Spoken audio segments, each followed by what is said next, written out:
Welcome to my YouTube channel knowledge hub. इससे पहले हमने फर्स्ट वीडियो में भाबर क्षेत्र, तराई क्षेत्र, गंगा के मैदानी क्षेत्रों के बारे में देखा था और इसके सेकंड पार्ट में हमने शिवालिक हिमालय और लघु हिमालय के बारे में देखा था। अब हम देखेंगे महान वृहत हिमालय के बारे में। महान या फिर वृहत हिमालय भी इसको हम कहते हैं, पार हिमालय भी कहते हैं और हिमाद्री भी कहते हैं। इसके बारे में अब हम देखेंगे।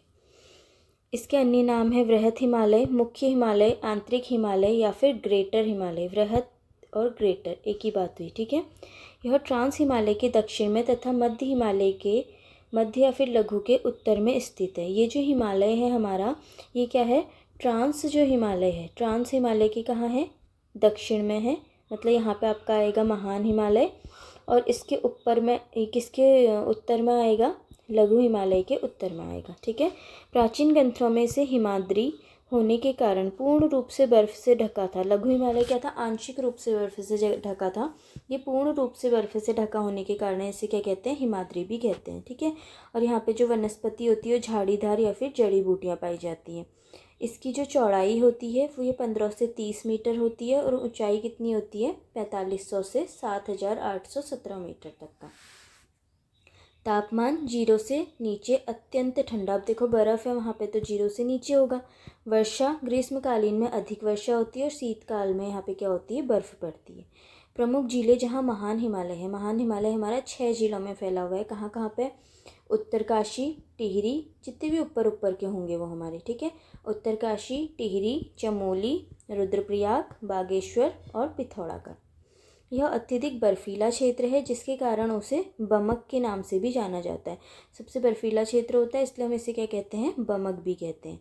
राज्य में सबसे ऊंची चोटियां जितनी भी हैं वो भी कहाँ हैं? हमारी सारी की सारी महान हिमालय में है, ठीक है।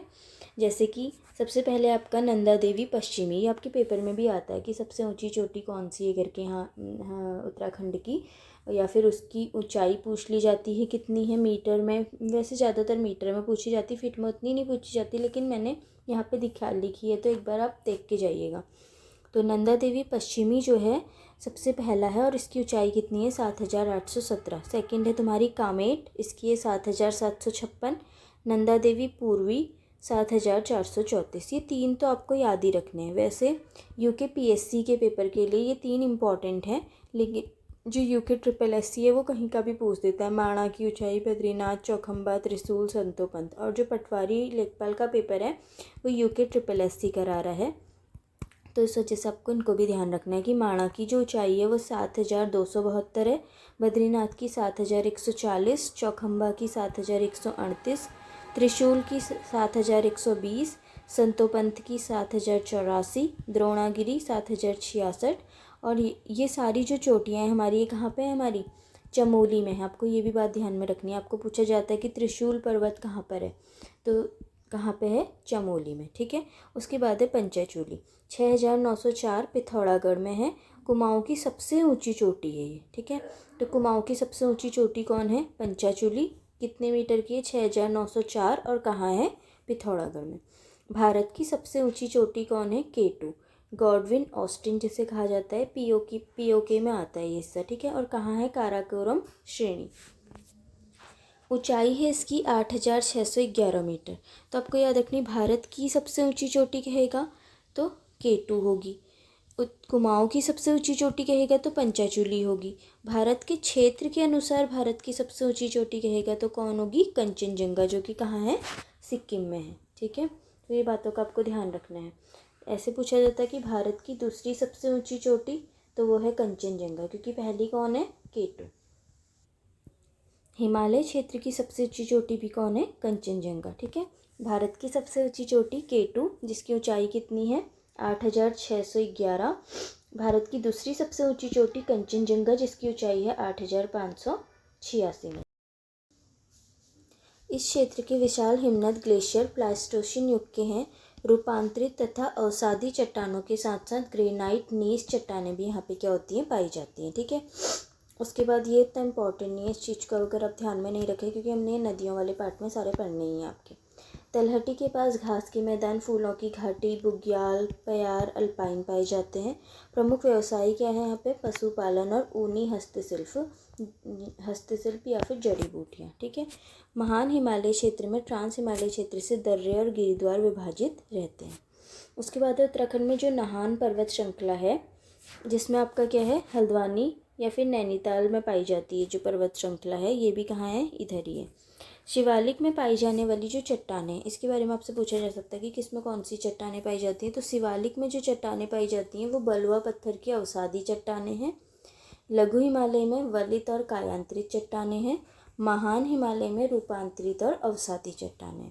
महान हिमालय की प्रमुख जनजाति कौन सी जनजाति रहती है यहाँ पे? भूटिया, जाड़, मालछा, तोलछा, शौका, जोहार, ये सारी। ग्लेशियर को सर्वाधिक नुकसान किससे होता है? ग्रीन हाउस गैस से होता है, ये भी आपको ध्यान रखना है। विश्व प्रसिद्ध फूलों की घाटी भी इसी क्षेत्र में आती है। किसमें? जो आपका महान हिमालय वाला है। ठीक है। स्थापना कब हुई थी इसकी? 1982 में। कहाँ है ये? चमोली में है। 2005 में विश्व विरासत सूची में इसको शामिल किया गया था। ठीक है। भोटिया जनजाति ग्रीष्म स्थान, इसको मैत कहती है। भोटिया जनजाति शीत में गुनसा, और इसकी कृषि कैसी कृषि करते हैं? ढलानी कृषि करते हैं। व्यापार है इनका पशुपालन और जड़ी बूटियाँ। तो ये इसलिए आपको बताया जा रहा है क्योंकि यहाँ पे हमसे बोला है महान हिमालय की प्रमुख जनजाति कौन है? तो भोटिया। तो भोटिया से रिलेटेड कुछ फैक्ट हैं जो कि पेपर में आते हैं। ठीक है। और अगर आपसे पूछा जाएगा कि जो 4 धाम है वो कहाँ स्थित है? गंगोत्री, यमुनोत्री, बद्रीनाथ, केदारनाथ, तो वो भी सारे कहाँ स्थित हैं? महान हिमालय में स्थित है। ठीक है। उसके बाद नेक्स्ट है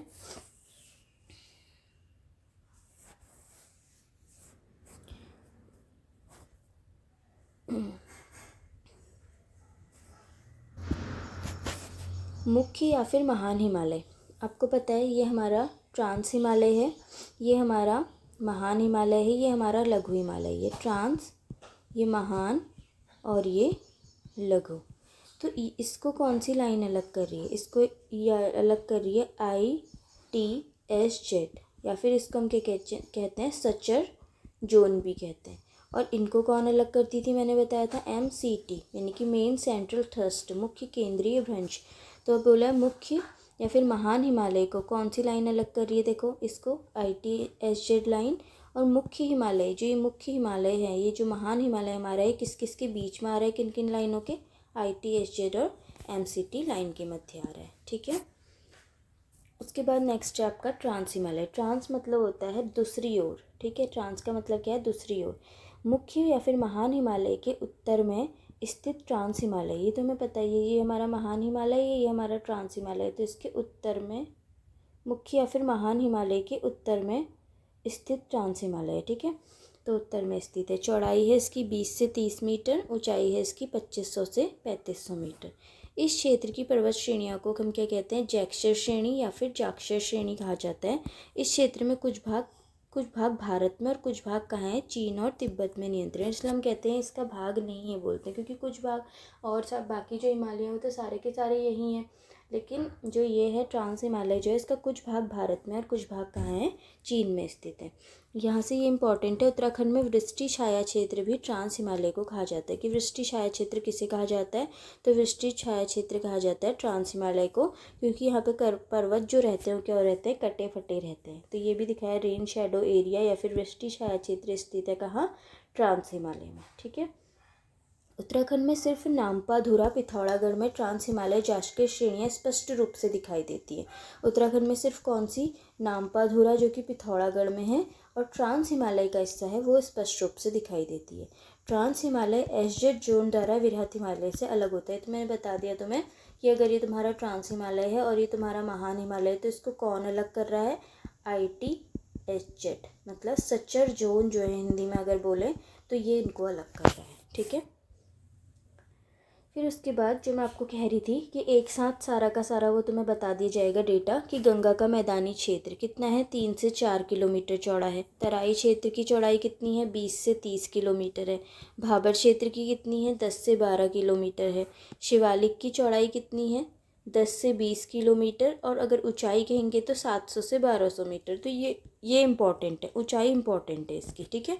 उसके बाद है दूनद्वार क्षेत्र की चौड़ाई 24 से 32 मीटर, ऊंचाई 350 से 750 मीटर।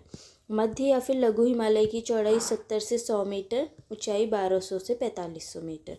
बृहद हिमालय की चौड़ाई 15 से 30 मीटर और ऊंचाई 4500 से 7817 मीटर, ये भी इम्पॉर्टेंट है। ट्रांस हिमालय की चौड़ाई 20 से 30 मीटर और ऊंचाई 2500 से 3500 मीटर, ठीक है। तो ये सारी चीज़ें इसमें इंपॉर्टेंट है। नेक्स्ट ये कुछ फैक्ट टाइप के क्वेश्चन है जो कि आपके पेपर में पूछे जाते हैं कि उत्तराखंड में सर्वाधिक वर्षा कहाँ होती है, कहाँ से होती है। वैसे तो हमने पढ़ा है टिहरी के नरेंद्र नगर में सबसे ज़्यादा वर्षा होती है, लेकिन कहाँ से? बंगाल की खाड़ी से, ठीक है।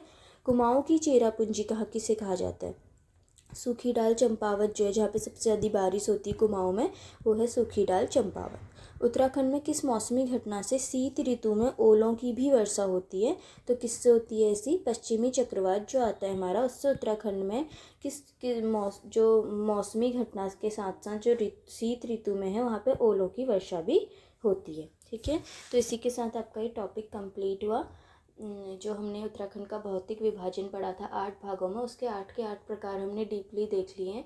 अब नेक्स्ट वीडियो में इससे रिलेटेड एमसीक्यूज़ जो होंगे, जितने भी एमसीक्यूज़ प्रीवियस ईयर में आए होंगे या फिर कोई फैक्ट होगा जो मुझे लगेगा कि वन लाइनर में आपके लिए इम्पॉर्टेंट हो सकता है, तो वो मैं आपके लिए लेकर आऊँगी। Thank you, have a nice day.